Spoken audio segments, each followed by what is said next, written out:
Hey voters, thanks for joining me for this week's New York Minute. The New York Times reports that all crime has been down since the start of the pandemic, with the small exceptions of shootings and homicides.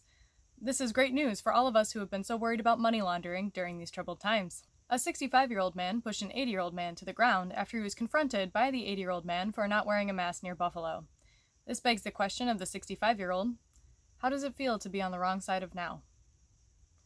COVID-19 positive test rates have spiked among Orthodox Jewish communities in parts of Brooklyn and Queens.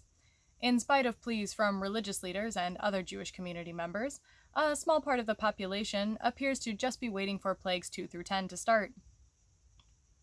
Public health officials have continued sharing objective facts because they've determined since the 1950s that if we just share the facts, everyone will get it. In the latest episode of Real Politicians of New York, Mayor Bill de Blasio and Governor Cuomo have faced off regarding details of how to keep areas of Brooklyn and Queens safe, resulting in the publication of 2 detailed but different maps of what areas would be forced to shut down. We have a sample here. Eric Trump was finally interviewed by New York Attorney General in an inquiry regarding the Trump Organization's conduct in New York State. Mr. Trump initially refused to be interviewed before the election, saying it would cause interference, but a court told him he had to, citing that his father is doing enough of his own interference, so what more could this possibly do to damage his candidacy?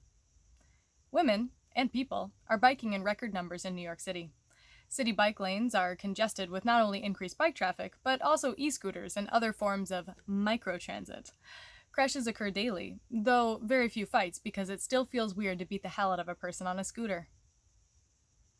Attorney at law Steve Barnes of firm Salino & Barnes died in a plane crash this week. If you, like me, had no idea which one was Barnes, this is Salino's brother.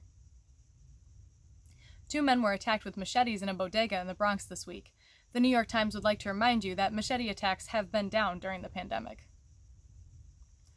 On Tuesday, a state Supreme Court judge denied the Buffalo Police Department a partial repeal of 50-A and said the Buffalo Police Department can release records of unsubstantiated claims and pending allegations against officers, records that the union worried would tarnish their reputations, like their body cam footage.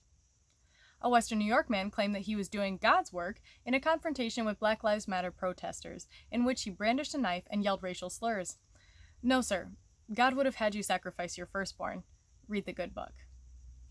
He didn't appear for his scheduled court date and gave his attorney's name as Yeshua HaMashiach, which in Hebrew is translated as Jesus the Messiah. I'm sorry, Jesus. I'm just picturing Jesus arriving in the courtroom.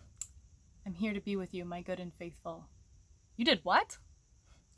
Guys, thanks for watching. If you laughed or learned something, please like and subscribe. I'm going to end with a message from the nation to the turd who sucker punched Rick Moranis. Go to counseling. He's a national treasure.